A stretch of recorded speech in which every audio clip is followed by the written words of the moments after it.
வீட்டிலே வெளிமுறை இருப்பான் போல இருக்கு. என்ன அவமானம் இருக்கும் அல்லவா? அவனை நான் எந்த குறையும் சொல்லல. மாலியை அழைத்து வாருங்க, கூட்டிட்டு வா. அவரெல்லாம் வரலங்க, நான் தனியா நான் தாங்க வந்திருக்கிறேன். உன்ன தனிமையில அவங்க என்னமா பண்ணிட்டு இருக்கான்? சொல்லு, என்ன வேணும் உங்களுக்கு?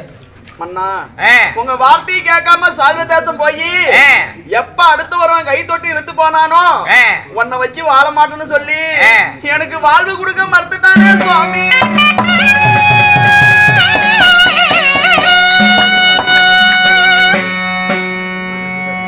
இததான் நான் 1000 முறை சொன்னேன். ஒரு மண்ணு கட்டிட்டா 1000 பேரை கொண்டு வந்து சரிபடுத்தி விடலாம். ஒரு பெண்ணு கெடுவாளே ஆனால் யாரும் வாழ்வு கொடுக்க மாட்டாங்க. மாற்றான் ஒருவன் கை தொட்டு மாலான தூரம் கடந்து விட்டான். 1000 முறை சொன்னேன் அம்பா. சற்று முன்பு வந்திருந்தால் கூட இதே மனவரையில் உன்னை 3 பெண்களால் மனமுடித்திருப்பேன். என் தம்பி மனமுடித்து மாளிகை சென்று விட்டான். என் தங்கைமாருக்கு திருமணம் ஆகிவிட்டதா? இப்பதான் பண்ணிட்டு போறாங்க. என் தங்கைமார 2 பேர்த்தையும் தம்பி திருமணம் செஞ்சாரு. நீங்க திருமணம் செய்யாம தானே இருக்கிறீங்க. நீங்க எப்படியாவது எனக்கு திருமணம் செஞ்சுக்கலாமண்ணா.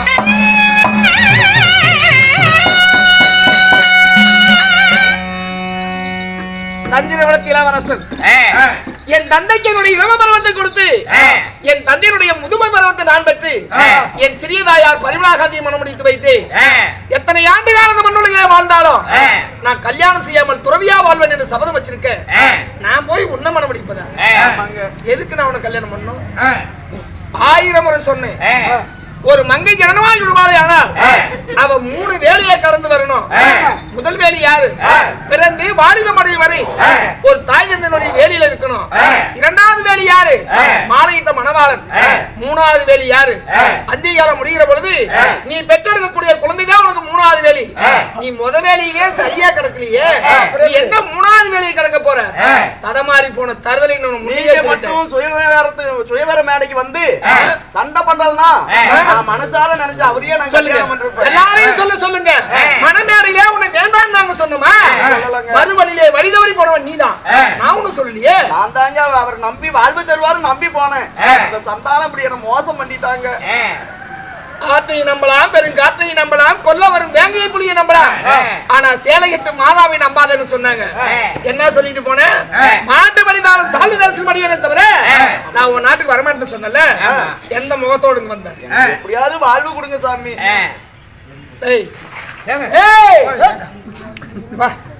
புத்தி எவ்வளவு மயிர இவள் ஒரு பெண்மகளாக இருக்கா.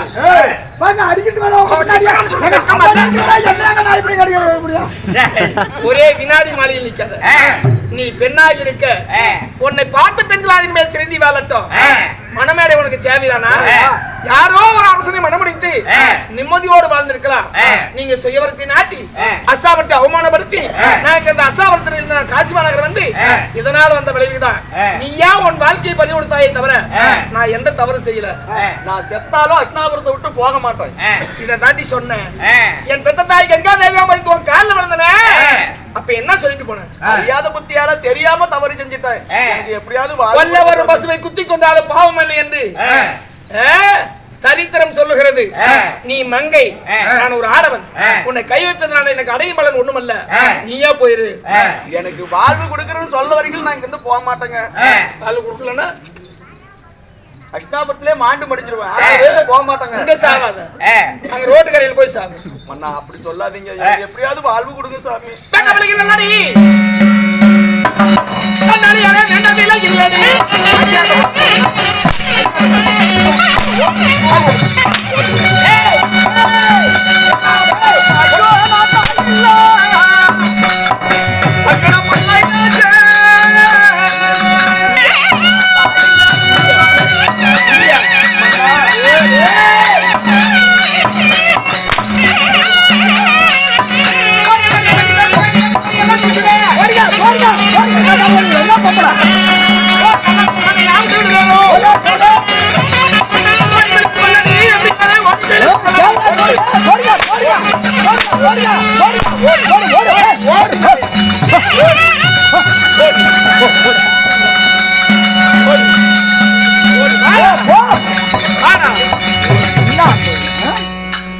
என்னை இன்னைக்கு தகப்பன் சொல்ல இவ்வளவு இழிவு செய்தாயோ அன்றைக்கே நீ தடுமாறி போயிட்டு அவள்தாங்க எனக்கு தெரியும். அப்பவே உன்னை பார்த்த இளம்பெண்களா திரும்பி வெள்ளட்டும்.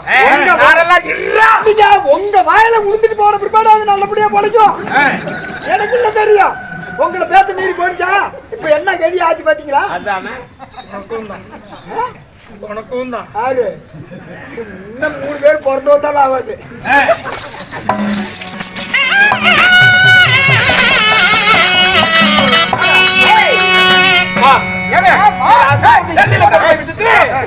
வந்து சேருங்கள். இனிமே அலசாவதுக்கு எல்லையில கால வச்ச தம்பி பொசுக்கிட்டு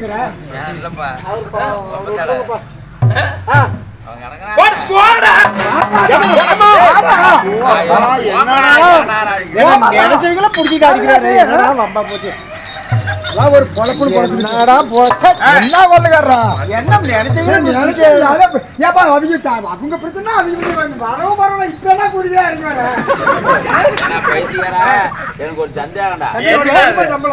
சம்பளம் அதை விட ஏன் சந்திரா செட்டு வாதி இருக்கு. இவனுக்கு என்ன பிரச்சனை? கூத்துன்னு வந்தா இவங்க நாய் பிரச்சனை ஒண்ணும் பண்ண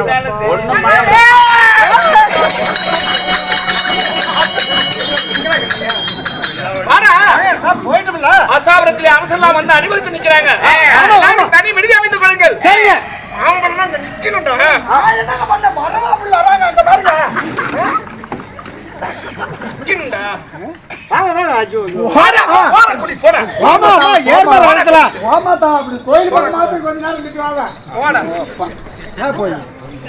தம்பி நீ அதை மட்டும் பாரு தம்பி.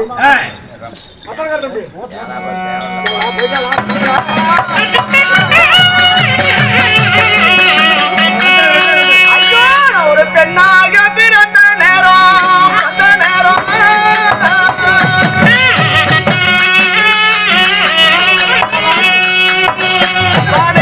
மண்ணாக பிறந்திருந்தா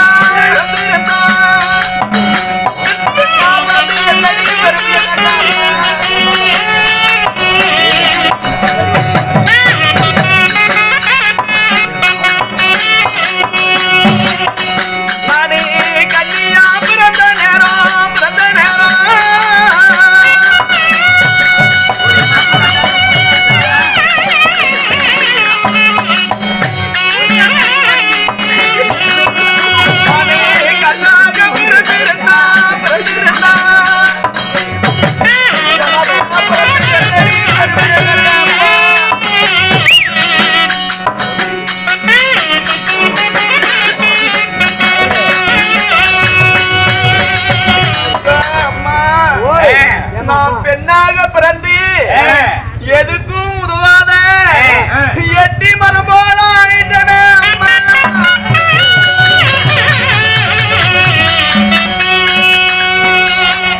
தங்கைமாரெல்லாம் திருமணம் செஞ்சு சுகமா வாழ்றாங்க. ஆனா நானு சால்வ மன்னனா நான் நம்பி போனேன். அவரும் வாழ்வு கொடுக்க மறுத்துட்டாரு. ஈஸ்வரன் நம்பி வந்தேன். இவரும் எனக்கு வாழ்க்கை கொடுக்க மறுத்துட்டாரு.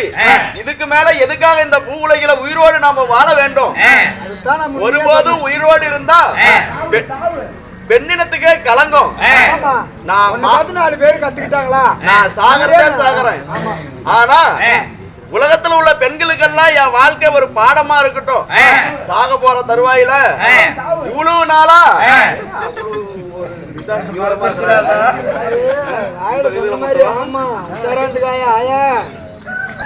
இவ்வளவு நாளா என்ன இரு கண்களையும் எப்படி இமைக்காக்குதோ அது போல எங்க அப்பா வளர்த்தனாரு.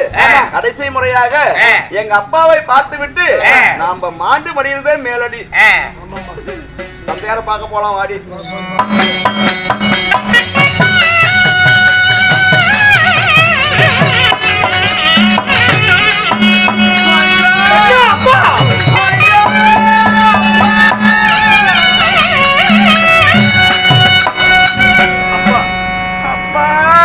என்னமா கோலம் இது? ஐயோ நான் என்ன வேணப்பா.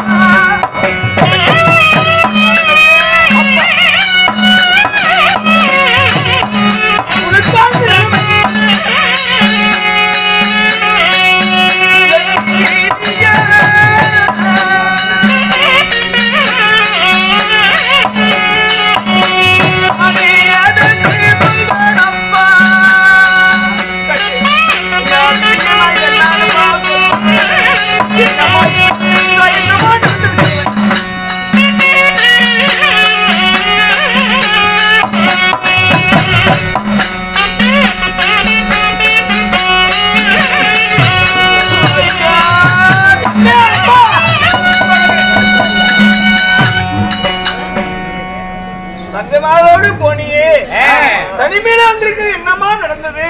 தங்கைமாரெல்லாம் திருமணத்தை செஞ்சு கணவரோடு அவங்க சுகமா வாழ்றாங்க. நான் என்ன அஷ்டாபுரம் கைப்பிடிச்சு பிடிச்சு கூட்டிட்டு போனாரு.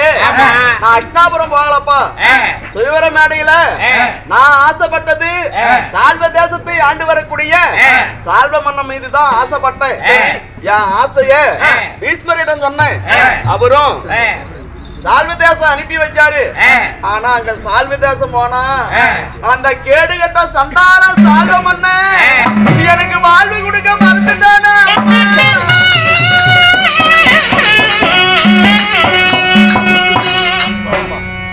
அப்படின்னா மீண்டும் அஸ்தாபுரம் போக வேண்டியதானே? அஸ்தாபுரமும் போனேன்.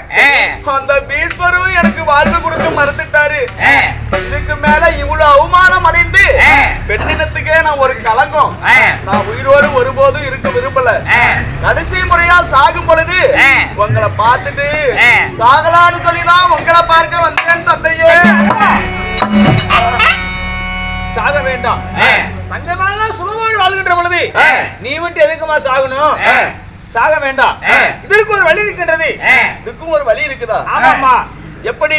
அதாவது அந்த பீஷ்மருடைய குரு யார்? பரசுராமமூர்த்தி. பரசுராமர். ஆமா. அவரிடம் எனக்கு வாழ்க்கை பிச்சை கொடுங்க, மாங்கல்ய பிச்சை, மடி பிச்சை தாருங்க அப்படின்னு மன்றாடி இப்படி சிசையன் ஆகியே பீஷ்மர் வந்தார். வாழ்க்கை பீஷ்மரால் கட்டி விட்டது அப்படி மன்றாடி கேட்டீங்கன்னா அவரால் உனக்கு வாழ்க்கை கிடைக்குமாமா? அப்படின் சொல்லலாமா? போய்